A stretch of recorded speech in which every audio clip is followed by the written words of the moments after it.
ગુજરાત હાલ ચૂંટણીના રંગમાં રંગાયેલું છે અને હવે એક સવાલ એ ઊભો થયો છે કે ડિગ્રી છે, કાબિલિયત છે, છતાં નોકરી કેમ નથી? અમદાવાદમાં હવે પ્રચાર માત્ર ભાષણો સુધી સીમિત નથી રહ્યો, પરંતુ નવી રીતે જનતા સુધી પહોંચવાનો પ્રયાસ થઈ રહ્યો છે. ત્યારે સૈદપુર બોઘાના કોંગ્રેસના ઉમેદવારોએ પ્રચારની નવી જ રીત અપનાવી છે, જે હાલ ખૂબ ચર્ચાના કેન્દ્રમાં છે.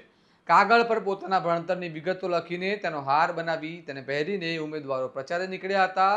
અને શું છે આ સમગ્ર મામલો, કેમ તેમણે આવું કર્યું, આવો વિગતે વાત કરીએ આ અહેવાલમાં. નમસ્કાર, હું છું ચિરાગ વર્ષાબેન, આપ જોઈ રહ્યા છો સ્વમાન. અમદાવાદના સૈદપુર બોઘા વિસ્તારમાં કોંગ્રેસના ઉમેદવારો દ્વારા કરવામાં આવેલો આ પ્રચાર ચર્ચાનો વિષય બની ગયો છે.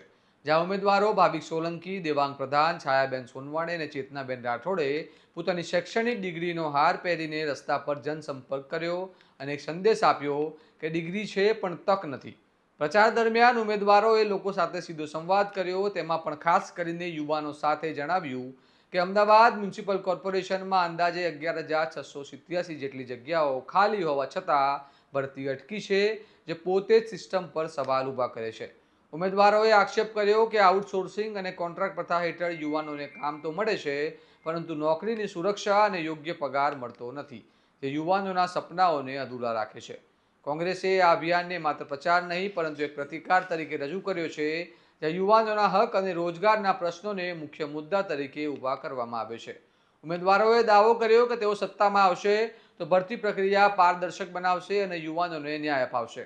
હાલ અમદાવાદ મનપાની ચૂંટણીમાં ભાવેક સોલંકીને સૌથી વધુ શિક્ષિત યુવાન ઉમેદવાર તરીકે આગળ કરીને કોંગ્રેસે યુવાનોમાં એક અલગ સંદેશ આપવાનો પ્રયાસ કર્યો છે.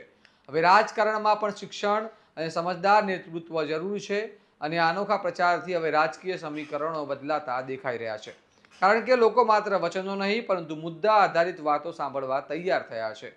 હવે જોવાનું રહ્યું કે આ ડિગ્રીના હારનું પ્રતીક મતદારોના મન પર કેટલું અસરકારક સાબિત થાય છે અને અમદાવાદની આ ચૂંટણી હવે માત્ર વિકાસની વાત નહીં પરંતુ યુવાનોના ભવિષ્ય અને રોજગારની લડાઈ બની ગઈ છે.